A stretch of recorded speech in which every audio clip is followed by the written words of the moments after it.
This podcast was brought to you in part by Dragon Shield. Use code PLAYTOWIN5 at the affiliate link down below for 5% off to help support the show. Welcome back to another episode of the Play to Win podcast, where we're talking about winning in cEDH. I'm Cam. I'm Dylan. I'm Tyler. And this week we are talking about our event recap. We had a Play to Win cEDH tournament at our LGS Cloud City in Stroudsburg. That's correct. We're going to talk about how the event went and our records at the event. We're just going to dive right into it. I guess we should say all three of us played, as well as Nate and Brandon were also there at the event too. Dex, what were you playing? Oh, I was on Kenrith. This was my fourth time bringing Kenrith to these events now. Fourth time, And he's always done really well for me. I've been top 16ing pretty consistently at these, so I'm really hoping that Kenny's going to get me there this time too. Are we telling how, is it going to be a surprise as we go through the event, how no we do? Spoilers. No spoilers. Okay. Yeah, if you were there, you know, but otherwise, no spoilers. Well, you fucked up then already. What did I say? Well, we know that you didn't win the event because you've shorn your hair, and when you lose an event, you have to cut all your hair off. That's true. Is it what? I didn't Is know that a about that thing? rule. No, I didn't know about that rule. I didn't know if that was a serious thing Every that samurai Dylan knows. does. No. Oh, this is a samurai thing? I think it's a samurai thing. You Yeah. have to cut your hair when you lose or when I you think win? so. I think when you that's why I lose. cut my hair, because I lost. Well, to no you. spoilers. Oh, shit. Dylan. We're ruining the podcast already. All right, I played Sisei. I played Sisei this weekend. Planeswalkers, Super Friends, Sisei. That's what I did this weekend. 5 colors. I love the deck. The deck is great. And Tyler played all old Gnawbones. Yeah. I played Kinnan, not Super Friends, not 5 colors. No Planeswalkers in your No list. Planeswalkers. Lame. Not even a Tezzeret. Oh, there is one. The one Planeswalker, yeah. Oh, is it Tezzeret? Yeah. Nice. The Okay. second best Simic deck in the format. Yeah. Proudly. Yeah. Cool. All right. Those are the decks. Oh, and then Nate played Najeela. Nate played Najeela. Then Nate was on Najeela, and Brandon was on Blue Farm. Brandon was on Blue Farm. That's a little bit of a tongue twister. Cool. Round 1. Who wants to start? You do. I do. Great. Good. I have it written down right here. Round 1, I kept my second 7, going first against Bobby, Alex, and Fernando. I was playing against Sisei Elk to my left. There was another Sisei deck, but they were partnered with Giganta. Okay. The Elk. I don't have that. Companions with? The companion with. Yeah, not partnered with. An Atraxalist, and then Thrasios Francisco. This one was pretty great. I won this one on turn 4. It was a wonderful hand. It was only one land. I kept Underground Sea, Mana Crypt, Relic, Relic of Legends. What's Yeah. it called? Is that what it just called? Not Relic? Progenitus, right? No. Just wanted to make sure. I kept the Sky Turtle also, the one that can bounce something. Demonic Tutor, Miscast, and Silence. So it was only one land, but a lot of like action and stuff. And because of the Mana Crypt and the Relic, I felt like it had enough mana to get by. So I was able to play turn 1, Mana Crypt into Relic, turn 2, Demonic Tutor for Ristic Study, and play it in the same turn. Oh, I guess gross. I hit a land drop or something. Turn 3, just played Sisei and pass. I was able to hold up the Sky Turtle to bounce my opponent's Sisei before he was about to do something. Since he was playing the Giganta list, he got the Giganta out. He's about to untap it. I was like, I'm going to bounce that right back to your hand. The other opponents had a little bit of interaction, and then on my turn 4, I just had enough mana at that point to just go for the win. It was like a good first game for Sisei for me to have because it felt like it was like my game to win. It was kind of just like handed to me. I was in seat 1. I had a really good starting 7, I think. I had the perfect interaction for my opponents. I was able to have just like a ton of mana right away. The Ristic Study, turn 2 was incredible. It was a great win. It was really fun. How about you? How did your round 1 go? So I was up against the original Narset. I was up against Talion in seat 2, then I was in seat 3, and then a Tameshi player was in seat 4. Tameshi, yeah. Been seeing a lot of Tameshi recently. A little That more deck's pretty Tameshi. good, yeah. I think Yeah. it's something. I think it's a real deck. Goes infinite with Lion's Eye Diamond, but not this build I was up against. It did something else, which the only thing I know Tameshi does is go infinite with Lion's Eye Diamond. So Yeah. at that Or point, Arcane Den. Arcane Den, that's not a card. You just made that up. It's the white artifact land. That's Ancient Den. So Ancient you Den? did make that You other did. card up. Oh, Arcane man. Den is a wizard's home. Yeah. So I'm on a mulligan to 5. I'm starting off really strong. Narset on turn 1 only has some mana that they put out. Talion gets out on turn 1 from the second player. I have a Vamp Tutor for Mystic Remora on my turn 1. Classic cam start. Tameshi has a plain old Mystic Remora on turn 1. Narset comes down on turn 2 thanks to Jeweled Lotus, and we're all a little bit scared. So Talion throws out the One Ring on turn 2 and gets protection. Feels pretty good.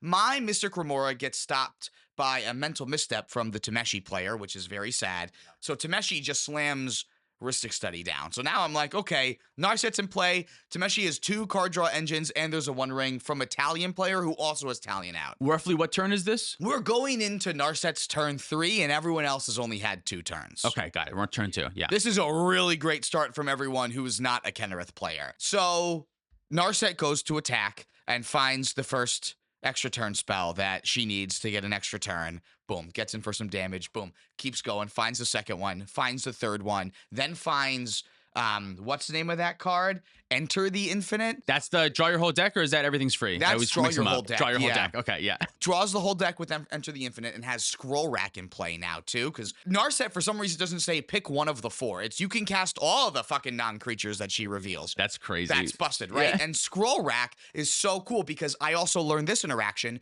You can have one card left in your library thanks to Enter the Infinite, and because of Scroll Rack, you can just put as many fucking cards back as you want to and only take that one Scroll Rack card from your library. I thought you had to replace the same number of cards that you could draw, or else you would just like deck yourself and lose the game.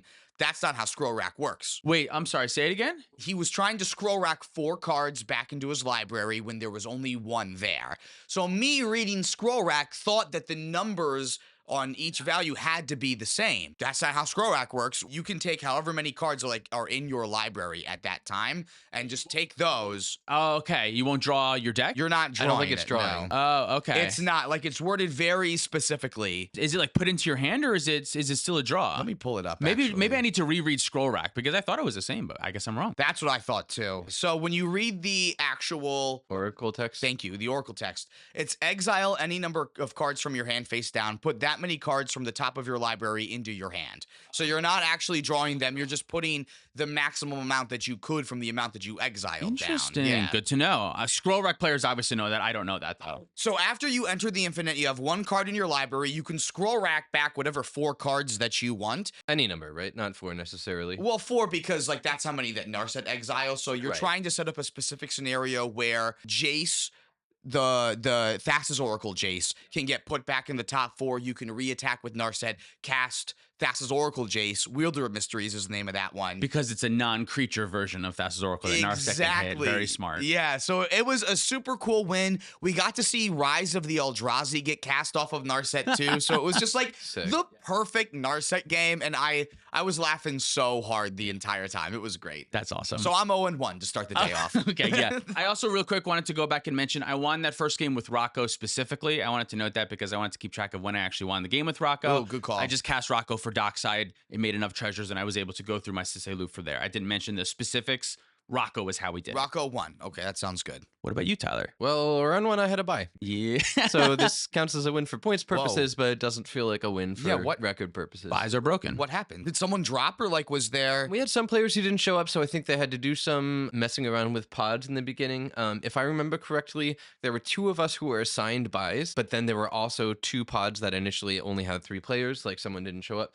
So rather than repair the beginning one, I think they ended up in the end giving, I want to say it was 2 additional players buys. Yeah, I mean, this often happens with like, round 1. This is kind of, the whole players meeting thing, all that jazz. But anyway, I ended up with a buy, and it's bad for breakers, but it's also a free win, kind of. So like, You get a hell of a lot more points than more people are getting after that first round. Yeah, easy 5. I did hear about that first round pods, like some of those 3-player games. That definitely is a little bit more awkward, but I think that's just like a symptom of having a 4-player tournament style. Like that won't happen in 1-on-1 because like it's if you're just Only the one odd number person should have the buy. only one person will have it. But like from the way that like the tournament systems work and like how many people you have there, sometimes it's just like, well, this is just kind of how it is. It's a little bit awkward. We're looking into it for the next couple ones. Because if there's like 4 pods and each of them have 2 players in them, rather than giving all those players buys, you should be able to just like repair that final group. I think that's easier said than done for some reason. well, the way is many big tournaments will like have kind of a players meeting seating, but that is like a pseudo round 1. It's just not an official round 1.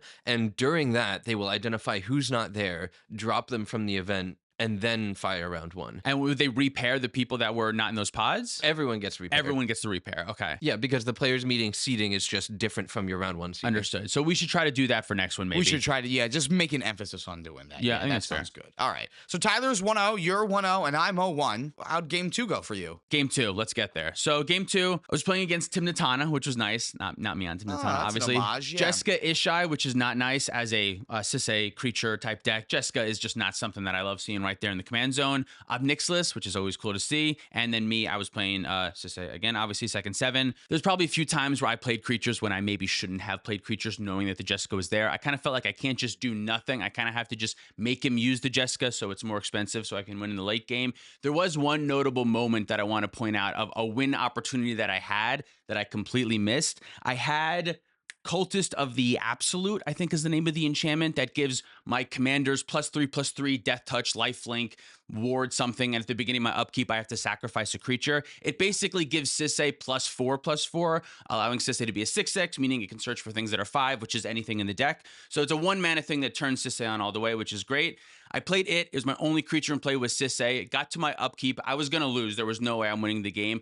I have a Chord of Calling in my hand, and I'm like, let me just get Orcish Bowmaster. I can sacrifice the token to this Cultist. I can keep on chugging along. At this point, the Jessica Ishai player has like Smothering Tithe and card advantage and like a lot of cards in hand. So I'm like, I don't know how I win this game right now. I'm just going to do this. So if you had just Court of Calling for Dockside and then started an activation loop, you would have had the win? No, not quite. Almost, though. But that is close to where we're going. What I didn't realize is, and something that I should mention, is that there is already a Dockside Extortionist in play by my Obnixilis opponent. He already had played one. So what I could do in my upkeep with a 6 mana, including one of that mana being a Relic of Legends, that's not the name of the card. It's called Relic of something else. I'm calling it Relic of Legends because... The 3 mana thing? Yeah, no, that is Relic of Legends. It's called Relic of Legends. That's such a boring name for that card. It's exactly what it does. It's perfect. Are you thinking of Relic of Progenitus? No. I just, for some reason, I'm thinking that Relic of Legends sounds too much of a perfect name for what that card is. Are But you thinking of Reliquary Tower? no, I'm not thinking of Reliquary Tower.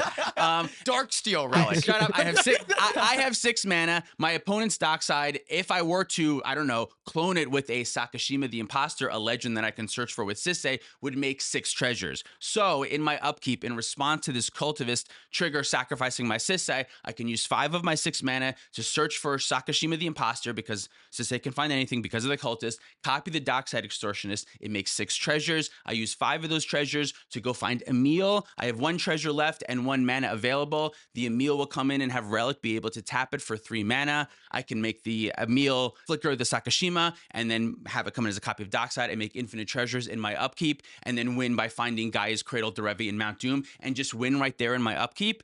And without casting any spells, because that's the big part of it, because my Jessica Ishai opponent has a bunch of spells in hand. He has Force of Negation. I've seen a couple of them. At the end, he's like, oh no, like, don't worry. Like, I had all these counter spells. I'm like, I didn't even need to cast a single spell. I could have just activated Sisay in my upkeep, and there was enough to win right there. And for some reason in my head, I just didn't think of Sakashima as being a bottom. That's like Sisay. The way Sisay works is like you need a mana maker and then you need a way to flicker the mana maker. And I just couldn't rack my brain for like how to find a mana maker in my upkeep because I just forgot that like the Dockside is there. I can find a clone for the Dockside because it's legendary in my deck. What'd you say about Sakashima being a bottom? I picked up on that too. I didn't want to hold to part of the combo. It's something that I needed to flicker. It's the B it's part. Not a good. I should find a different name It's for the that. B part. It's the B part. That's It's the better. B Yeah. part. Us straights, we say A plus B, Dylan, not Yeah. top and bottom. Sorry. It was just like a really cool window and opportunity that I had that I didn't see until afterwards, and I was just like, like Sisay is so fucking good. The only way I lose is because I don't know how to fucking play this deck. That being aside, the Jessica Ishai player Will I've known Will for a long time at local game store stuff. He ended up winning. He just like dominated the board, like Jeskai control, basically. All the draw engines, was able to stop everyone from doing anything. After I lost my commander to that, I like very soon after died to a 3rd attack from his bird, and then everyone just like conceded the game after that. They're like, we're good. We got no more cards in hand. You got 15 and a big bird. So that's how that game ended. It was a super cool, very grindy game up until that point, but just like a cool window that I missed. How do you feel about Jessica Ishai in today's meta? Because that's not one that I see a lot, but I've been thinking about it a lot more recently again. It's one of those decks where if you can hit card advantage or mana advantage, I think it's actually really good. Oh, so it's still the same. Nothing has changed. Nothing has Okay. changed. Yeah, you like really have to mulligan for advantage, which is sort of true about every deck. But like the pressure that it gives, and like the Jessica being able to like clean up the board, it is powerful. Like it did feel really relevant in that game in particular. Will was able to like basically control the game the whole time, but I think that was in part due to like a turn 1 or turn 2 Smothering Tithe and card draw engines after that. It's not that Jessica and Ishai are good. It's that Smothering Tithe and Rhystic Study are really good. And then sometimes when you have access to like more removal and pressure, that can be helpful too. But Blue Farm's better, probably. Right? Yeah, I think that's fair. Nice. All right, so you're 1-1. 1-1. We haven't heard from Tyler at all yet, though. Did you have a round 2? It was interesting. Do you want to tell us about it? We haven't heard from Kim's round 2 either. I know No, yeah, I was just gonna go to you because Kim already told us about his round 2, so I was gonna switch to you. I did not talk No, about my you round told us about 2. your turn 1. Sorry, your turn 1. So Yeah. like we haven't heard from you. I was gonna say go to you. I throwing the order way off. It's okay. You don't. It's okay. We can do can this. change order. That's we can fine. get through this I just as a need you team. to understand that you're changing the order. It was I you, am Cam, changing me. the order. Yes, absolutely. okay. I was just saying we haven't heard from you yet. Let's hear about your round before Cameron's round. That's Can't all. do that to Tyler, I'm man. so sorry. Like I wasn't. I'm so sorry. I'm so sorry. Okay. Uno reverse. Wait, what's the magic card that reverses turn order? There is one. It's an artifact. You have to sacrifice it to do it. Eons of age, something of eons, I think. No, not Echo of Eons. No, ages of eons or ion of eons. No, we're not thinking of Relic of Progenitus still. I don't think so. Take it away, Tyler. How was your round 2? My round 2 was a really good and very interesting game. I was on Kinnan in seat 2. The seat 1 player was also a Kinnan player, Mike. We had Dalton in seat 3, who I played with in the last play-to-win tournament. He was in my top 16 game. He was on Kodama Chrome, and then we had Quentin on Corvold. I immediately called a judge at the beginning because I wanted to point out that we had 5 commanders and they all started with K. So that was an obvious issue right off the bat, but they chose not to repair the round as a result. That's funny. Kadama and Crown. Yeah, Oh my God. literally 5K commanders. Yeah, so I had a decent board the whole time, but I was taxing my life total pretty intensely with an early the One Ring. There were a ton of Storm Drakes, Volatile Storm Drake, Gilded Drakes, and clones of those this whole game. So this was interesting because it was the first time that having extra energy left over has become relevant because Corvold is 5 mana. And so with all the clones, there were, I think, 2 separate times that Corvold got stolen and kept because they had stolen something else previously and had extra energy left over. A thing that I thought didn't matter, but does matter. I'm going to have to start tracking energy now, which fucking sucks. That sounds like your dream game, though. Clones and Gilded Drake effects. Like that's, I feel like the game you want to be in. Yeah, the game was going long and I was feeling pretty good, but as I said, my life total was getting lower and lower. And because the game was going long, I was getting attacked. I couldn't really block, all the things that were attacking me that well. I ended up in a situation where I was essentially dead on board because I was going to die to my ring in my upkeep, and there was basically nothing I could do about it. Sometimes there are like live draws that I have in upkeep to stop that, but there was just no way this particular time. But what happened is there was a game-winning play coming out of Corvold. It was a Wishclaw, but we were like pretty sure this was a game-winning Wishclaw. And I ended up saying, look, I have the counterspell for this, but like right now I am dead and I have no way in my deck to not die. So this is a spite play to me. If I counter this knowing that I'm completely dead on board, this is a spite play. So if one of you other opponents tells me, yeah, I'm going to get rid of your own One Ring, I have a way to get rid of it, bounce it, whatever, then I will counter this spell, but otherwise I'm not going to because I think that's a spite play. And that ended up with my opponent in seat 1, Mike, saying, I do. I have Archdruid's Charm. I can exile your One Ring. And I will agree to do that on my turn, which was the next turn if you counter this. So, of course, he could say that and then not do it. You're allowed to do that. But he stuck to his word, so I countered the spell. He exiled the One Ring. And during his turn, we went to time. And so this became a draw on a game that I was certainly going to lose otherwise, for sure. Yeah. I think if it had gotten back to my turn, I probably would have been able to present a win, or maybe it did get back to my turn and I couldn't. I don't really recall, one or the other, but it ended in a draw on either his turn or mine, because we were at time, and that was a very interesting instance of the spite play thing kind of working out and turning into a draw instead of us all losing on the spot. That's a great way to like find a draw in what, like you said, like what otherwise like definitely would have been a loss, right? Like that was very nice, and draws better than a loss for now. That might be changing soon. Did you hear about that? Possibly zeros for draws. How do you feel about that? I don't like how incentivized people are to do draws right now, and how much IDs are like part of the game at the moment. We acknowledge there is a bit of an issue there. I don't think making draws exactly equivalent to a loss is necessarily the answer, but I don't know. I feel like I would need to experience that in a tournament setting once or twice to get a sense of how it actually impacts standings and how people play and that sort of thing to understand what's going on. I'm hopeful that it would speed up play a lot, which would be great in a sense, except that I think then when you have someone who kind of takes their time and is going slower, when normally players aren't like that worked up about that, there's going to be a lot of pressure on like every single turn that someone's slow playing, their judge is going to come over here, gotta make a play. I don't know if that's great for the format, because if you have to rush things and can't think through the correct strategic line. Like that kind of takes some of the CEDH out of it to Yeah. me. So How do you feel I don't about that? No draws. I think I'm pro 0 points for draws after the couple of conversations that we've had about it on the show at this point now. I think that being incentivized to play more rounds, I think is just kind of a little bit better for the tournament vibe, really. And I know just the other day off camera, we were talking about like what a top 10 tournament structure would look like. I think I like the top 10. I've kind of been, have you heard about these top 10 tournament structures, Tyler? yeah, Mythic has already been doing that. They've been doing that. Yeah, where like the top 2 seats all get to skip the semifinals because they've gotten the most points. And it's just the seats 3 through 10 that each play their own 2 pods, and then the winner of those pods face off the top 2 seats in the final pod. Then really incentivizes you to want to play all of your rounds at that point. Then Get as many wins as possible. get right? as many wins, and it kind of makes like your draws really not mean anything. So I think if we actually kind of married the 2 ideas together, baby in the house kind of style, I think that might be like the ultimate combination. I kind of like 0 points for draws. I don't like draws. I like playing to win. Play to win, yeah. Play to Oh. win. All right, can I talk about my round 2? Can we please? All right, so I am going first. Yep. Somehow this gives me confidence. Blue Farm is going second. Manaless Ezio is Oh. going third. And then Sisay is the final deck. Sisay with Gigantha specifically. I'm on another mulligan to 5, and I have a turn 1 Esper Sentinel, so I'm feeling okay on the Something. play. Yeah. Take it. We get like 2 turns in, and Blue Farm is going for a Thoracle win, but is looking at like a Vampiric Tutor in their hand, thinking that it's Demonic Consultation. And so we all pass on Thoracle, thinking this game's going to end really quick. And then the Thoracle trigger just resolves all of a sudden. And we were like, oh, okay. Holy shit. Yeah, we were very scared. So then Ezio tries to go for the win, but we have the interaction for it. We get Psych Rifted by Sisay, like a big overloaded Cyclonic Rift. So after I try to build my board back out, Blue Farm just goes for an Ad Nauseam and can just immediately win the game after this, which is kind of nice for them. Their Thassa's Oracle got bounced in their hand. So even though we got really scared by them, they still came out with a relatively quick win. I didn't really have much interaction. I had my own Demonic Consultation to try to find something. Maybe it was a Tainted Pact that I had. It was definitely a Tainted Pact because I remember going through my whole deck, but I couldn't stop at Force of Will or Force of Negation that I came up to first because I didn't have the second blue card in my hand, which was a huge bummer. So I kept going until I found Thoracle, realized I exiled every other win condition on my deck. Thoracle's my last one.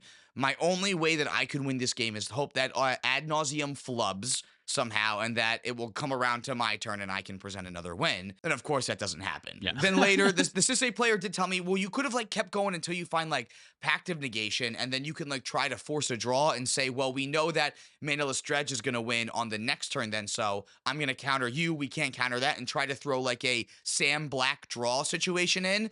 To which both the other players said, oh, I wouldn't have taken that draw, and which made me go, all right, I'm glad that I did what I did at least, but kind of like made me open my eyes a little bit more about like, maybe I should be thinking about those situations a little bit more and not just like going, oh, well, this is my only out. I think maybe there's more outs that I'm always going to have that I need to think of, so maybe I just need to be taking a little bit more time to think through every single outcome that I have. Like how to find a draw or something like that. How to find the draw, yeah. So as long as they are going to give me points, I should be looking for those scenarios and take advantage of that now. Yeah, that makes sense. I mean, it's play to win the tournament, right? Not play to win the individual game. So if I think can that come makes out of sense. this round at 0-1-1, I'm in a much better shot. But I don't. I come out 0-2 and have a lot of winning that I need to do for the rest of the day. Yeah, So end of round 2, you're at 0-2. I'm at 101, and you're at 1-1. Great. We all have Oh, different wait, records. I didn't say my round 2 yet, though, right? You did say you're round 2. This Oh, is, I did. yeah. Sorry. Yeah, I did. Okay, I just This moved is on to the why next we page. can't go out of order. We got to Fuck the stay whole in the thing up. order. You're right. You're right. You're All right. right, Okay. talk about your round 3, Dylan. We'll get back on track. Okay, yeah. My round 3, I was playing against Max, who actually won the last cEDH tournament with Magda. Ooh, Max cool. again. This time he's on Nadu. Going first, I was in second. Tim Necrom third with Justin, and then John was on Atraxa in seat 4. This is one where I, on around turn 4, cast Mystic Remora when I should have held up a removal spell and later ended up regretting that. Eventually, I'm just going to skip to the end. Nadu did Nadu things. Nadu was on the play, kind of just dominated the whole game. That was basically the only like notes that I wrote. Turn 1 Nadu, turn 2 start doing some things with the cantrips that can target a bunch of stuff. One of my opponents cast Toxic Deluge and wiped the board, and we're like, okay, maybe we have a chance. And then the Nadu player just had already triggered Nadu a couple times, so had like 6 lands, just kind of untapped, tapped, played Nadu, played Shuko, and just like won from there right after the Toxic Deluge. That was like when I'm like, damn, I should have like left open like a piece of removal, but like I had missed my third land drop. I wanted to try to hit more lands. I tapped out for the Mystic Remore, for the draw engine, and just lost because I didn't have any way to interact. So I kind of afterwards was thinking like maybe I should have just done nothing and held up that interaction. To be honest, I don't know if it would have helped. Nadu, like at that point, is just like so difficult to interact with once they have a decent amount of lands. And Nadu just like kind of crushed us on turn 4. Nadu was very difficult to interact with meaningfully. Yeah. Your interaction just does not go as far, especially once they start hitting lands. This will be a theme. And Yes. Yeah. I think there was a moment where I maybe should have spoken up more. I found that afterwards that my opponent did have a Pact of Negation that he could have used on the Shuko and decided not to because he would have wasted his whole next turn. And like it didn't seem to him that Shuko was going to be able to game winning at the time. Nadu only had 3 total creatures in play. I maybe should have said like, hey, anyone, if you have anything, now's the time. We're definitely going to like 95% dead. I should have spoken up more. The only time I'm not afraid of Nadu and Shuko is if Nadu is the only If the creature only that is one, in play. yeah, But but if there is a second creature, that automatically makes it so much easier for them Yeah. to find more gas. There was 3 at the time. It's hard to see that with 3 creatures, Shuko is a 1-mana draw 6 with potentially much more than that. But either way, I mean, Nadu's a difficult deck to play around. It's hard to know that like, oh, we're dead here. You know what I mean? And in 5 minutes, Nadu had 45 creatures in play, 72 lands, and the pact was too late at that Honestly, point. this weekend really highlighted Toxic Deluge for me because all it did for me this weekend was give me a false sense of security. When someone would cast it, the board would get wiped, and then someone would ad nauseum and win the game, or like someone would like Nadu and win the game immediately after, right? Like there's so much that they have after Toxic Deluge that if you're not winning the game immediately after Deluge, it's kind of like how Wraths are in Casual. Like you're just kind of not really helping yourself get forward. I had put it in Kennereth this weekend, and every time it was in my hand, it was a dead card. It sucked. I'm kind of with you. I think Toxic Deluge is, I don't want to call it a trap because there's situations where it's absolutely good, but I think it's good to like keep track of like when did I cast Toxic Deluge and also win that game. A lot of the times it's good. It gets rid of 10 things, but if you're not the one who wins the game afterwards, it's not good. yeah, You know what I mean? I don't even run it. Yeah. But yeah, that's it. Nadu was really great. Dominated us all. That's kind of it for that one. So what's your record now? I am currently You won 1-2. one, and and 2. you lost 2? I Okay. lost 2. I didn't yeah. remember if you got a draw. On your Yeah, last no, 1-2 I'm right now.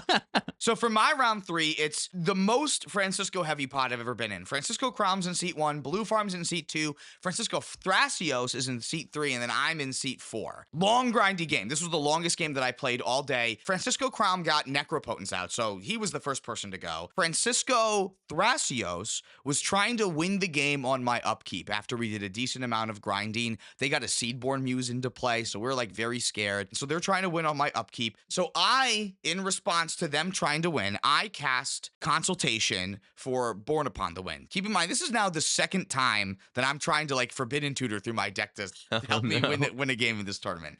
So I named Born Upon the Wind, and I am exiling most of my deck to get there. I had to piece together this really weird scenario where now I don't have Tainted Pact. I don't have a way where I can like re-put this Thassa's Oracle combo together, but I'm realizing I only have like 5 cards left in my deck. Thoracle's in your hand? Yeah, the Thoracle has been in my hand this whole time. So now I'm like, okay, what am I going to do to get my library down? So I'm realizing, oh shoot, I have Wishclaw Talisman. That will get me a card. I have a fetch land. That could get me a card. So I cast Wishclaw Talisman, and there's a Blind Obedience that gets flashed in, or a Manglehorn that gets flashed in. So it will come into play tapped, and now I don't have the ability to get that extra card out of my hand. There's still 5 cards in my library. So I'm about to proceed to my draw step after this huge stack has resolved on my upkeep. Born Upon the Wind is still active. Francisco Thrasios flashes in Orcish Bowmaster right now. That triggers my Talion that's in play. So now there's 4 cards in my library.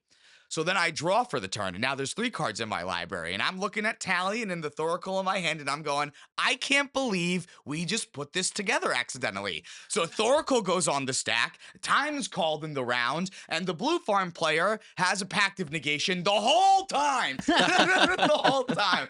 So the game ended up being a draw after all was said and done. So I'm ending the round at 0-2-1. It was the only game so far that I felt like I actually had a chance and just completely did not see that last piece of sandbagged interaction. Yeah. I mean, draw's better than a loss, though. I have an actual point in an actual cEDH tournament, so I'm feeling great. Okay. Very good. Good. Good. How about you, Tyler? My round 3 was also a draw. We had local player Tyler on Krark Sakashima in seat 1, and then Will and Lucas, Trevor on on seat 2, and then I was on Kinnan in seat 3, and then we had Alex on Magda in seat 4. Alex, who came with his friend Michael from West Virginia, so they came like a long way. Awesome dudes.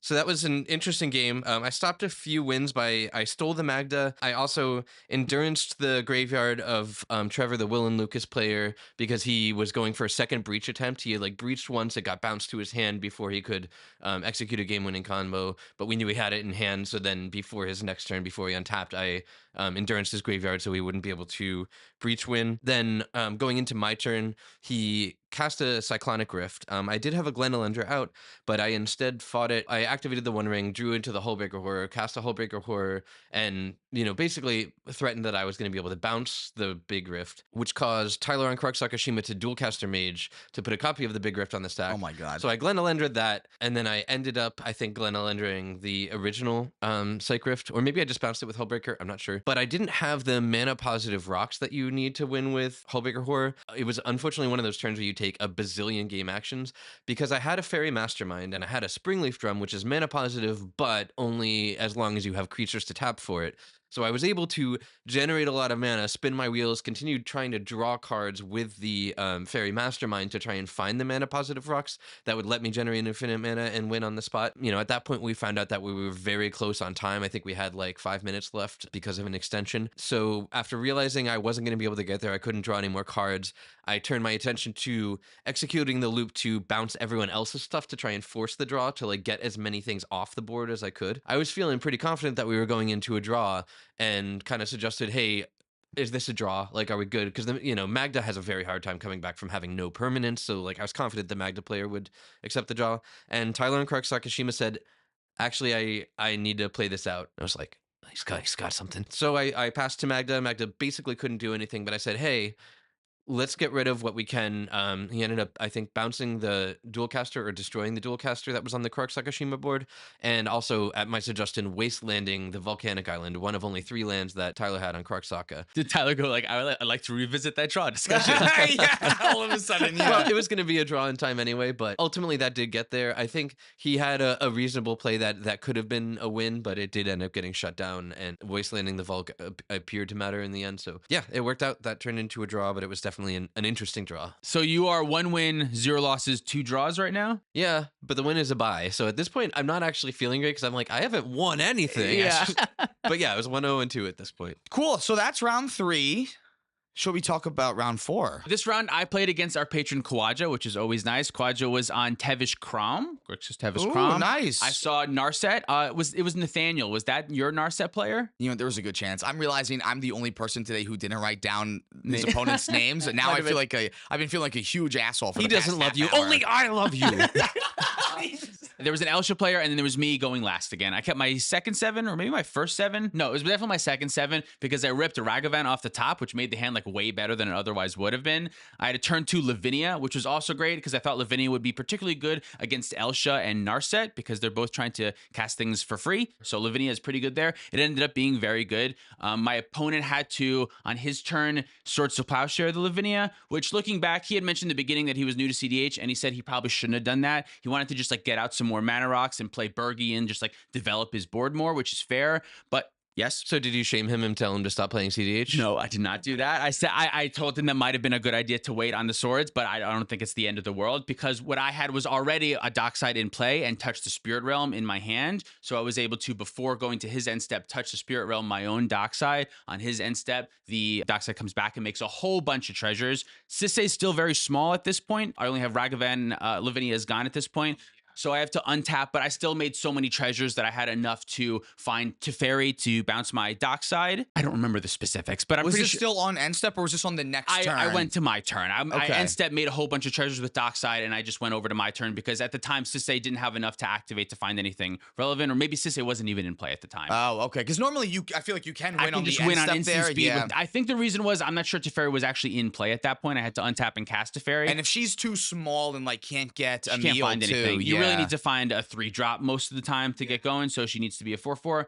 But on my turn, I was able to play something to make her big enough to go through the line. I know it was protected with Teferi. It was on my turn 3. I remember I wrote down Lavinia was very good in that game. It just happened to be like incredible. My opponents revealed they had free interactions they weren't able to use. I also wrote down that not having Badlands in the deck stunk. I don't have Badlands in Scrubland right now. There's just like not enough Don't you want to slots. be running all good lands? I want to be running all good lands. Yes, exactly. But I wanted to at one point fetch for Badlands. It was fine. It didn't end up mattering that much. I just wrote that down. Maybe I'll change that. So right now I'm feeling good. Won this one. It was like another one that like just felt great. It was cEDH just felt like the most powerful thing in the world. I could do anything I want. So I was feeling pretty good after this one. So you're 2-2 now. 2-2. Nice. Doing awesome. It's also nice when Lavinia feels good because so often Lavinia feels like terrible and I feel like I just like shoot myself in the foot. That's a little bit of foreshadowing. But we're going to in this- revisit that? in this particular game, Lavinia was Yeah. great. It's hard because you don't know how good Lavinia is until after the game ends, Yeah. and everyone, like you said, shows you all the free interaction Right, that they yeah, had. yep. So yeah, it's interesting. Game 4 for me, I'm up against Deata in seat 1. Jensen Luris. Obnixilis is in seat 3, and then I'm in seat 4. I have a turn 1 Mystic Remora. I can't go wrong, right? I feel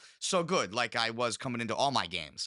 Deata on her turn 2 has the nuttiest fucking go around that I've seen all day. She has like the perfect hand. On her turn 1, entombs for Savine's Reclamation, and we're all just like, okay, whatever. On turn 2, she docksides. She casts her commander, Deata, mills a bunch of cards, makes a bunch of treasures. She flickers Deata, makes a bunch of treasures, mills even more cards. She casts Wheel of Fortune and holds priority and cast Revel in Silence in response to her own Wheel of Fortune. None of us have shit. What is Revel in Silence? Oh, that's the backside of that 2-mana card from Strixhaven that is a 2-mana the silence. 2 mana silence. Okay, yeah. Ha ha ha ha. No one can do anything about that. I don't draw into anything off of my fish. To make matters worse, she also has a red elemental blast for my fish then too. So after we wheel, I can't even continue to draw more cards, even post silence.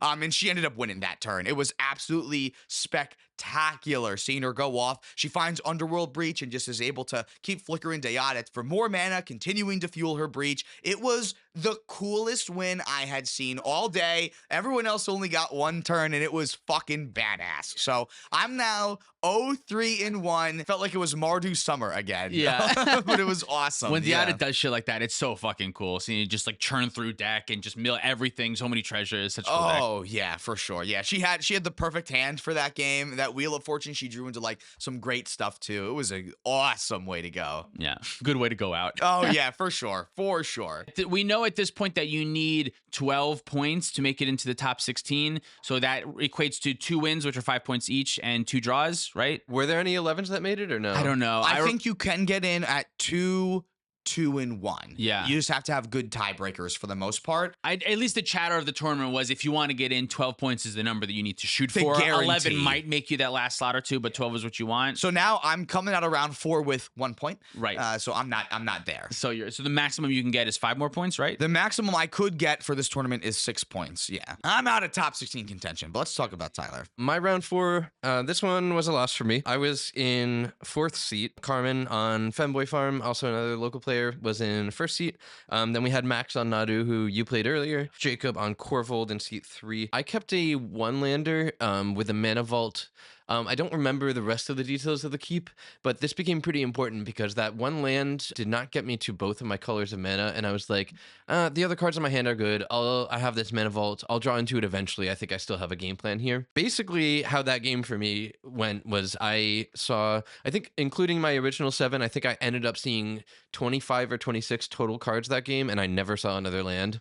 So I was just completely screwed, and like kind of, everyone knew it. So I didn't do much. The one relevant thing I did do was play a Manglehorn, and this ended up coming up because at the end, the Nadu player, Max, did get it, but we realized like pretty late into his turn that he had gotten an untapped Soul Ring off of an Urza's Saga, which should have come in tapped because of the Manglehorn, but it was too far to back it up. Yeah. And everyone had forgotten. It turns out it would have mattered mana-wise because he casted Dosun to get around the potential of Carmen on Femboy Farm having interaction to stop the win, which Carmen did have. That mistake sort of ended up winning him that game, which sort of sucks. But I mean, we've all done that. We've all forgotten about the Manglehorn. No one else caught it until we got to that point in the turn either. So it is what it is. But that game just overall felt terrible. Never found the mana. the win was a mistake, judge call, like that game sucked. Yeah, that Move sucks when that past happens. it. Manghorn's a good card though. That I feel like that's a good takeaway too. Is that Manghorn is powerful. Manglehorn is powerful.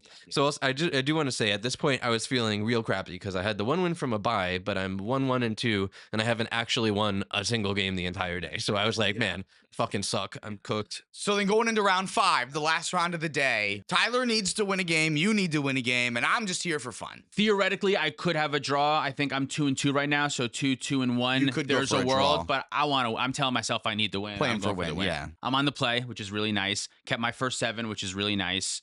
I'm going to check my notes because that's really nice. Oh, I kept a dockside, and my top decks were Emil and then Jeweled Lotus. Gross. So oh my God. it was just like, I was like, oh, this game was just given to me. So I was able to turn 2, get my Sisei out. I was able to, on turn 3, I don't remember the exact, but I remember I also had touched the Spirit Realm again. So I was able to dockside and Emil, but I only had 2 mana left at that time. So on turn 3, I have Sisei, cast dockside, make an amount of treasures that's greater than 3, cast Emil, only 2 treasures left. I touch the Spirit Realm, my dockside, go to my end step, dockside comes back, makes more than 3 treasures, and I'm able to, in my end step, use Emil to flicker the dockside, and then still in my end step, I make infinite treasures, and I go find Derevi, and I go find Gaia's Cradle, and I use Derevi to untap the Gaia's Cradle and my other mana to find Mount Doom and activate Mount Doom over and over again. And when in my end step of turn 3, it was another like super efficient. Sisei was just like, here you go. I'll give you all the tools you want to win the game. Just don't fuck it up. And I was like, yes, absolutely. I'll try not to fuck it up. So yeah, that one went pretty well. I didn't say who I was playing against. I was playing against Francisco Crom, Timna Crom, Kopi. Kopi. Corvold. Oh. Corvold. Matt, Jacob, and Justin on Francisco Crom, Corvold, and Timna Crom. Yeah, that's it. That was my round 5. So I won. I'm 3-2, almost locked. Not locked. I am locked for top 16 at this point, which is awesome. That's perfect. So I'm going into my final game. It's me going first. We got Magda, Blue Farm, and then Thrasios Yoshimaru going last. Fun. Yeah, so I have a turn 1 Enlightened Tutor into Rhystic Study. My favorite way to start a game. Turn 2 Card Advantage Engine. Hooray. Then Blue Farm comes up. They go Dockside Extortionist into Ad Nauseum on their turn 2. That's just wonderful. They then, what's the card? Final Fortune, and then go into their last turn, put a silence on the stack on their upkeep, and we're all screwed. So long story short, none of us had any interaction for any of this. The silence goes off. They can just totally win right away, and then that's how Blue Farm got that win. Another game that I had 2 turns, I got my Card Advantage Engine down, and then immediately lost right after that. That was all day for me, was keeping hands and have a turn 1 or a turn 2 Card Advantage Engine like I feel like I'm supposed to. I feel like it's that same millennial struggle. Go to college, do all this, come out with you do what you're supposed to, and now you're the most in-debt, educated generation of ever, right? That's exactly how I felt. You're dying with all these cards. I have all these cards in my hand, but they're not stopping the win. They can't do anything. I used all my mana to get it out too, so I need the free interaction. Swan Song's not going to cut it, and so that was all day. Turn 1, turn 2, Card Advantage Engine, immediately lose on turn 2, turn 3. With the exception of that one long game, all of mine went that way. So I think this is on me. Well, I know it's on me. I totally was not prepared for the faster meta. I was totally still expecting games to go a lot longer. But for some reason, I thought, oh, there's no Tivits, there's no Atraxas I'm finding. Why would I think that should be the case? I know Blue Farm can play the long game, but, in my head, I'm not counting on their side-pocketed turn 2 Ad Nauseum wins or anything, right? And, that's what I'm losing to mostly in tournaments now, and I think that I gotta even ramp myself up better to be prepared for these fast decks moving forward. Yeah, Cam, you just got to stop eating avocado toast and buying fucking $6 coffees. That has to be it, yeah. That's it. Yeah, Couldn't be anything else. 100%. All of my games are also super fast. Out of my 5 games, I won 2 of them on turn 3, 1 of them on turn 4. Somebody else won on turn 4, and then the 5th game was the only one that went a little bit longer. Yeah. That's so all turn 3 and turn 4. I only saw past turn 3 in one game. It was wild. Yeah, I felt like I was playing a completely different style of cEDH than everyone else. Tyler, what about you? You're round 5. My round 5 was a very interesting game. So for this one, we had Ben on Elsha in seat 1, Zach on Timna Crom in seat 2. I was in seat 3, and then we had Landers, who goes by Radlens, in seat 4 on Narset, the 4-mana Narset, the dust stuff with Graveyard 1. So early in the game, the Timna Crom player had a fish that was pretty prolific. It drew a lot. When it got back around to turn 1 player, he tried to play Heuristic, and the Narset player decided that they were going to force it, but kind of asked the table, should I force this? And I think, for the record, Usually the answer is no. You probably shouldn't force of will a fish. But if one of my opponents asks me if they should force of will one of my other opponents' fish, I say yes. Yes, Yes, absolutely. Yes, please I do think that. you should do that. Right. It would be good for me. That ended up getting forced. After that, I drew a Ristic for my next turn and played it. And then Radlens, the player who had done that for us, also played a Ristic. So this was now a fish, Ristic game with a ton of weird draw stuff going on. So I was pretty excited to see a Fairy Mastermind in my hand. So I ran that out. But we saw a Narset Parter of Veils from the Elsha player in seat 1. With my Fairy Mastermind out, I ended up making a weird choice to really try and play a bunch with a Burning Inquiry on the stack from the Narset player.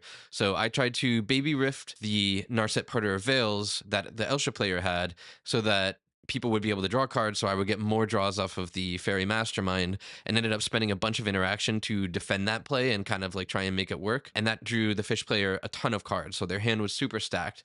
I did end up, getting to draw some with the Fairy Mastermind, but at this point, the Tim Necrom player has like 15 cards in hand, and I'm like, oh. Fuck, You we're never probably- draw enough with Mastermind. Yeah. we're probably totally screwed. So it gets to that player's turn, and we were like, oh, we're totally dead.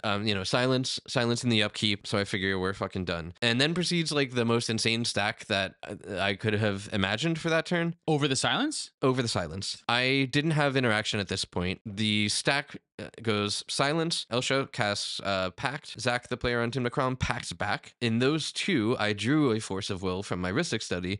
So I forced the Pact to try and allow the Pact to counter the silence. On top of that, Zach flusters my Force. And then on top of that, Radlen's intuitions in response to go try and find interaction, presumably. Zach responds on top of that by casting a Born Upon the Wind, cast LED, cast Demonic Tutor, cracks LED in response to the Demonic Tutor to go get a Breach, and puts Breach on the stack. In response to this intuition and these counter spells in the Yeah, silence. but has cracked LED. So Yeah. it's like, he's like, I must be in the clear now. Yeah. You know what I mean? I had a zillion cards. And then Landers also casts Pact. So I've seen all three of my opponents cast Pact. Radlens had like sandbagged this Pact the entire time. It was the fucking craziest stack in the world. Because of my Ristic, this left me with like a ton of cards in hand. I didn't have a win, but I just ended up doing Invasion of Icoria for Seedborn and passing with a zillion cards in hand. The next player after me had to pay for Pact. And, with a Seedborn, I was able to just like land a lot of the big creatures. I ended up Court of Calling for a Void Winnower in response to him casting a Mana Crypt. Because his intuition did end up getting the Breach line into graveyard, so I knew I had to be able to stop that. That was basically it from there. But it was a really wild stack. I had for to sure. pay 14 mana to Court of Calling my Void For a Winner Void into Winner, play. yeah. 12, but yeah. Okay, 12. It felt really good. Yeah, I'm sure. Did they just concede, or did you just attack them to death? Did you eventually find the basalt? Do you remember how specifically it ended? Or? On my turn, I ended up getting Basalt. I had a ton of counter backup, so I just Moon Silver Keyed for Basalt and said, Nice. is this good enough? So then at this point, you are 2 wins, 2 losses, 2 wins, 1 loss, and 2 draws? Yeah. Which is Again, 12 points. I have only actually won one game Yeah. at this point, but I'm like, I think I'm locked for top 16. Yes.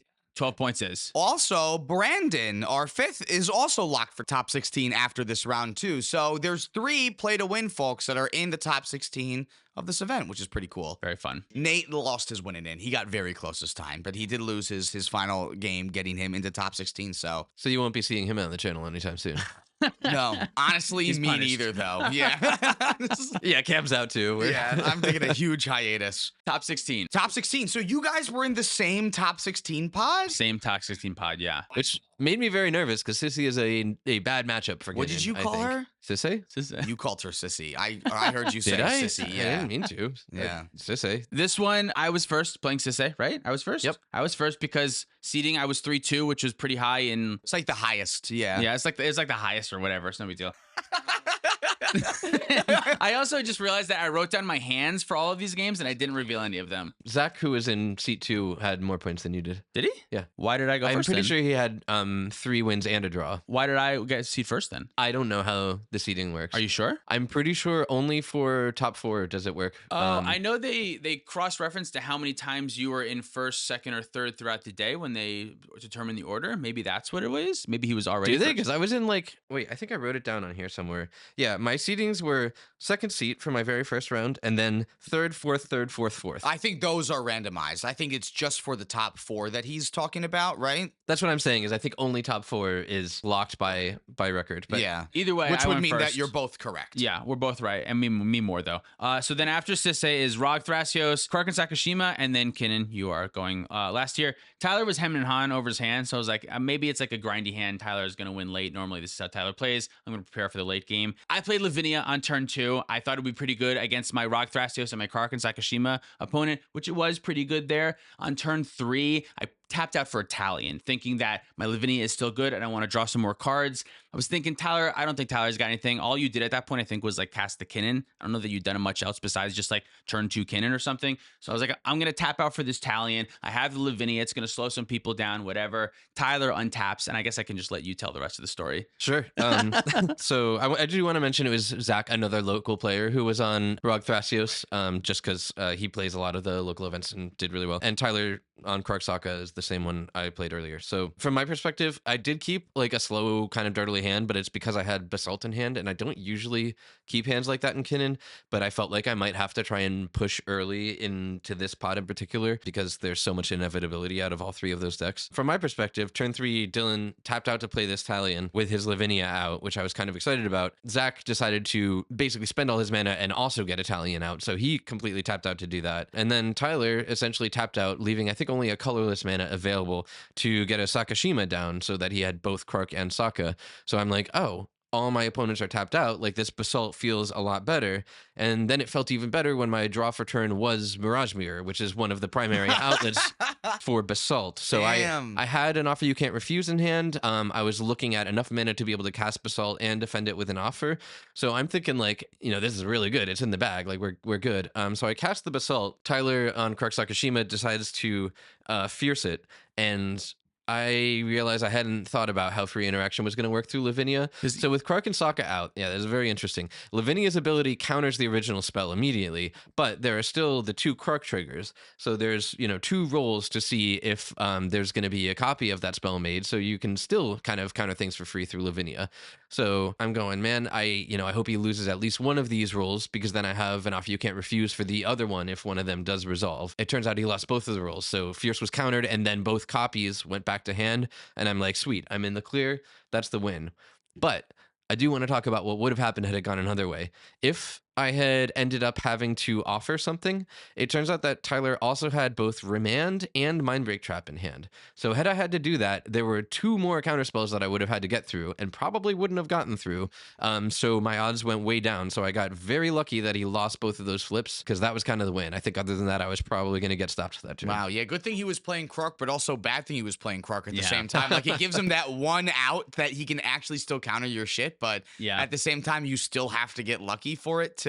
Tapping out for Talion when I had the Lavinia in play was probably stupid. I was thinking, like, I don't think Tyler's going to have a win. I don't think these other players can win through Lavinia. If I can untap with Lavinia and Talion, I will surely win that game. What I should have done instead, I had the option to just play Diata, mill 4, use some of the treasures to hold up the Abrupt Decay in my hand in case anyone did win that game, and go for like a slower, safer route, because I had lost or won almost all my games on turn 3 or 4. So I should have known, like, something's coming this turn. I should not leave this Lavinia out to potentially help that. I didn't do that. Looking back, that might have been better. Who knows? It's kind of also on your opponents to like see that there's a Lavinia out and go, maybe I shouldn't tap out. And then when it was Tyler's turn, maybe I shouldn't tap all the way out. And it's also up to me, like, politically, to like say, like, I'm gonna justify me tapping out when I have this Lavinia. So I need to tell my opponents to not tap out for the other ones, which is like maybe a little bit of a dick move. But had I spoken up a little bit more and said, like, hey, don't tap out, Lavinia's out, keep in mind, that might have been also something I should have done, I think. But to your credit, I don't think I looked like I was poised for a win, because usually Kinnan,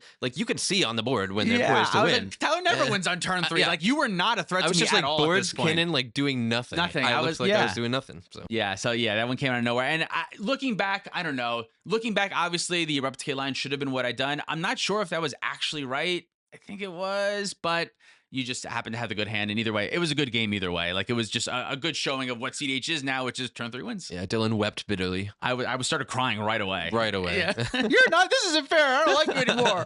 You're not on the channel. It was really awkward. Yeah, jeez. So that put you into the finals then. Top 4. Second in a row, top 4? Third in a row. Yeah, the last 3 play to win tournaments, I won one, and then the last one I was in top 4 but lost, and then this one I was in top 4, and who knows what happened. Hell Well, yeah. why don't you tell us? I guess I could tell you. I guess I could tell you. So in this top 4, I was in seat 4, which I was not excited about. We had Max, who won the previous tournament on Magda in seat 1. That was the Nadu player that we've both mentioned already. Played Magda last time, this time on Nadu. This time on Nadu. Brandon, our Brandon, was on Tim Nakrom in seat 2. Also made top 4. Congratulations, Brandon. Then we had Will on Krark Sakashima, and then I was in seat 4 on Kinnan. This was a rough one for me, unfortunately. I had looked at 3 bad hands mulliganing and ended up deciding to keep a not great 5 rather than go to 4. So I ended up keeping a Fetch, a Mana Confluence, an Otawara, a Phyrexian Metamorph, and a Manglehorn, which is like a very slow do-nothing hand. My logic was, I'm hoping one of my opponents is going to cast a ring, and I'll be able to just play Kinnan turn 2,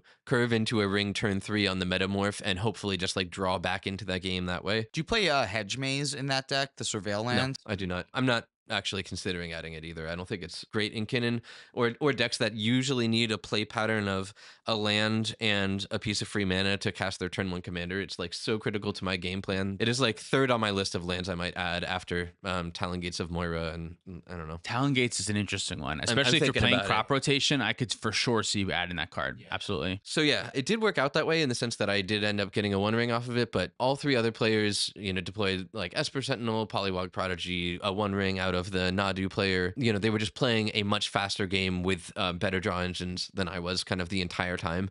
So I focused much more on cracking jokes and not playing the game, which was really fun. I drew into some interaction. I did end up trying to interact with the Nadu player, who was clearly very close to a win by turn 4. And I was able to throw a little bit at that, but the Nadu player just plowed through, I want to say, about 8 pieces of interaction between the other 3 players. Can I talk about one of them in particular? Oh, sure. You had either Gilded or Volatile Stormdrake on the stack, I was gonna mention with the this. full intention of stealing Nadu, and in response, Max was able to crop rotation for Homeward Path, which kind of forces you to look in a completely different direction all of a sudden, unless you want a 2-mana 3/3 flyer. 2 things about that play. One, I didn't have him on Homeward Path. I didn't think that Nadu decks were running that, though I shouldn't have been surprised. But we as a table discussed the crop rotation and said, we probably shouldn't interact with this, and we absolutely should. I remember you saying, "Oh, I didn't know Nadu decks were playing that," and Max goes, "They're not." Yeah. That was his last minute include that he wanted to include just to see, and it ended up being great there. Specifically because Talon Gates was already out. I would have been prepared for Talon Gates to phase out his own commander. Yeah. But I was not prepared for Homeward Path. So you're feeling so that really totally got confident us about it, yeah. Though afterwards, Max also pointed out, you know what, I really flubbed that. What I should have done is let you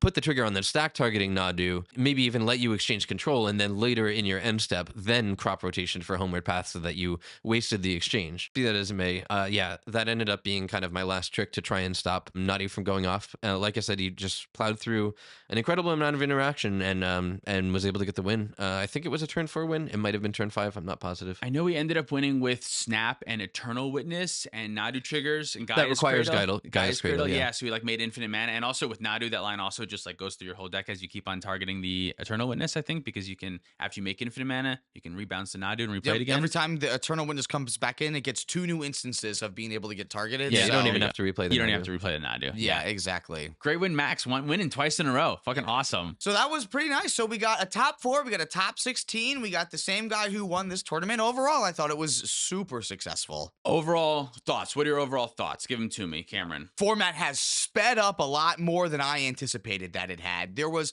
no Tivits that I played against. There was no Attractors that I played against. We're definitely in a completely different realm of cEDH at this point, where I think that it's much more about speed, being able to present efficient, quick wins. I think that's the way to beat mid-range Summer. All the Ristic studies is just like what happened to you when you tap out for a Ristic study. Someone just wins right then. Exactly. That's the goal for a lot of people. Force them to have the free interaction, which can be really hard to get. Pactive Negation doesn't count as a piece of free interaction on turn 2. Yeah, if you don't have the mana for it, exactly. Exactly, yeah. So we've been right all year. Just want to say that. That's how you beat mid-range hell. Go faster. What about you? This format has sped up a ton. This kind of sucks for Kinnan, which is my favorite deck because it is very much a slowish mid-range deck. that does the best when it can make the game go long, and it is very hard now to make the game go long.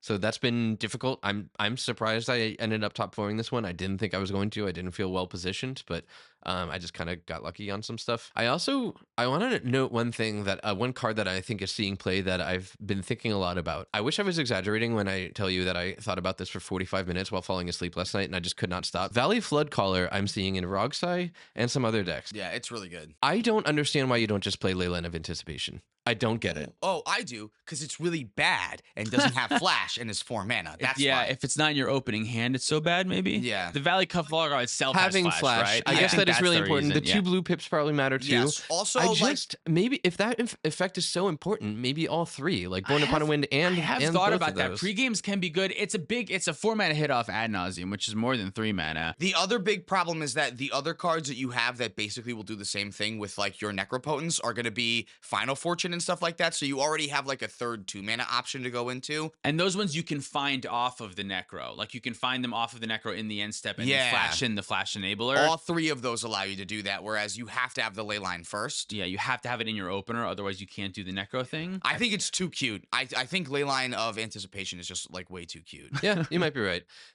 I love that card. It is a cool fucking It's card. definitely cool. It's a yeah. cool fucking card. Did you replace Trinisphere in your deck with it? Is that what you're going to tell me I next? took You Trinisphere out. I put back in Fairy Mastermind. I made a couple changes. I'm off of Thorn Mammoth for now. I'm off of Tidespout for now and running just Hullbreaker, which feels really weird. Where did you put Relic of Progenitus into your deck?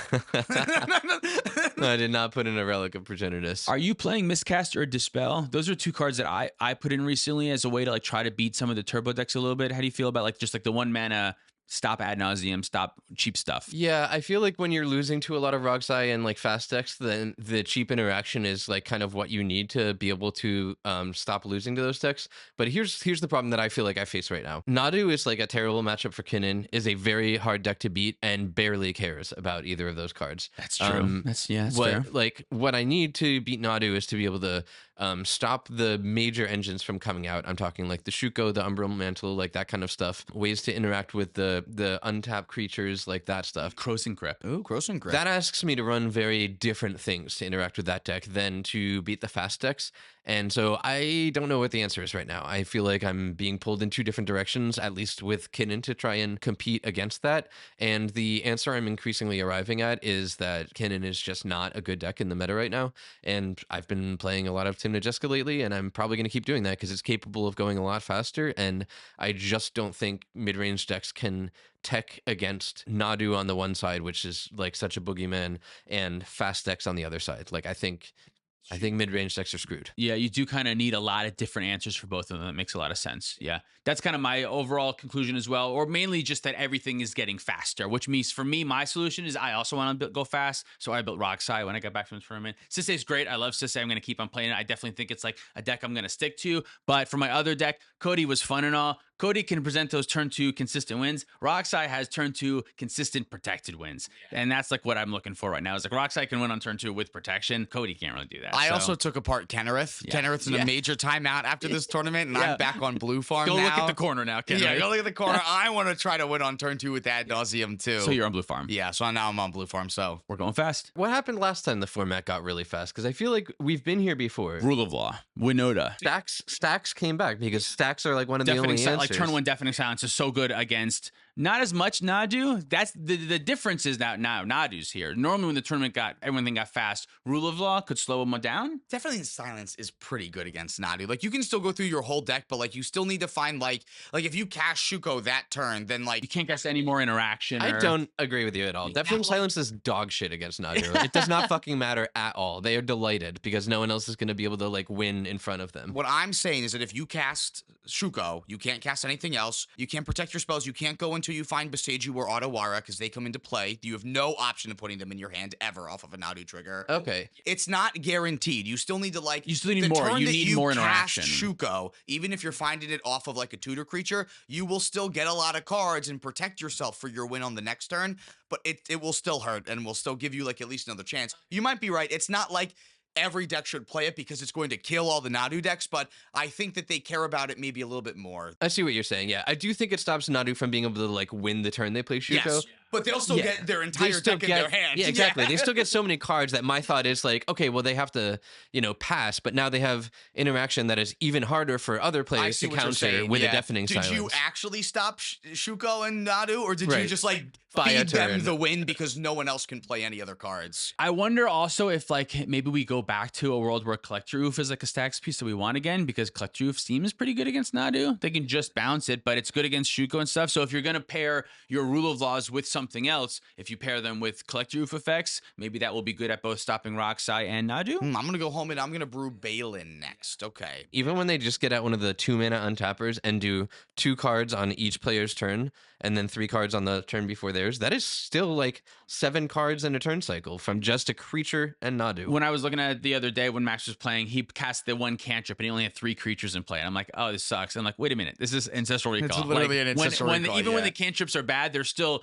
basically draw 3 cards, which is still really good for 1 mana. Yeah, so it's great. I don't know if that's the answer this time. I think my gut is to say maybe stacks isn't the answer. I think realistically the answer is more Roxai. It's go faster than Nadu. That's actually how you win. Yeah, because Nadu still needs like a bunch of pieces. Yeah, so like turn 2 wins can be really hard in Nadu. So I feel like I see Nadu win on turn 4 more than I see it win on turn 2. So I think that's the real answer, is just win on turn 2. Let's go fast. Yeah, I'm very interested to see if that happens. To me, the meta very often goes in cycles, and I'm really curious if this like big speed up thing does get preyed upon by stacks, because stacks gets preyed upon by mid range, right? There's sort of this rock paper scissors thing. If that is the case, if stacks becomes really popular again, then I'm going to be delated, because Kinnan is the best of stacks and mid range in a sense. Yeah, exactly. So if I hope you liked mid range hell, because this time next year we'll be back. Yeah, what is it now? Turbo Fall? Turbo Fall it is now. Turbo Fall it is. Thank you to all the patrons who came out to this event. That is awesome. We love seeing you in person, and it is really fun to put names to the Discord names. I think in future we might want to do the like, hello, my name is, so we can see your Discord name, because like it's so hard to tell who's Oh, what who. a cool idea. Right? Yeah. And It so was super hopefully- fun seeing everyone. It was a blast. I agree. Yeah, we love playing with the patrons. It is so much fun. Thanks so much for watching or listening. If you'd like to support us directly, you can do so on Patreon, like our $100 patrons. Funkle K, Sparky B, Insomnia, SC Phillip, Bolden Groupie, Gecko21, Caleb Ritchie, Zach Hartley, Reactive, Sean in the Ice, Mark Cirillo, Stormageddon, Luke Cook, Demon of Rosgrees, Peter Stewart, Cornell Wild, Uncle Butts, Nick Foles, Godo9, Kwaja A. Hamid, Lauren Connell, and Baby G-Bus. If you want to pick up any of our merch, you can do that at playtowinmtg.com. Thank you so much to our sponsor, Dragon Shield, for helping to support the show. Use our link, PlayToWin5, down below. Go to playtowinmtg.com for some merchandise, including tokens. Thank you so much for watching. See you next time. Goodbye. Roy Turner, Orjan, Mystic Muffin Man, Jacob Bauer, Tyler Watson, Brian Barrington, Zachary Coulson, Tyler H, X Tyler the Tree, X Mallcraft, Driving Crooner, Jabaha, Mace the Ace, Dalton Poteet, Hobo Ghost, Justin Man Solo, Jacob Depp, Jan Wildfang, Thomas Bueno, and David Nelson. A little bit louder now. A little bit louder now. A little bit louder now. Shout like the And devil. let it all out. Motley Crue, Motley Crue. We're Motley Crue. Shout out the devil. I was going on, you know you make me want to shout. at the devil. Shout at... Sorry. Yeah, that's... I forgot Motley how that Crue. song went.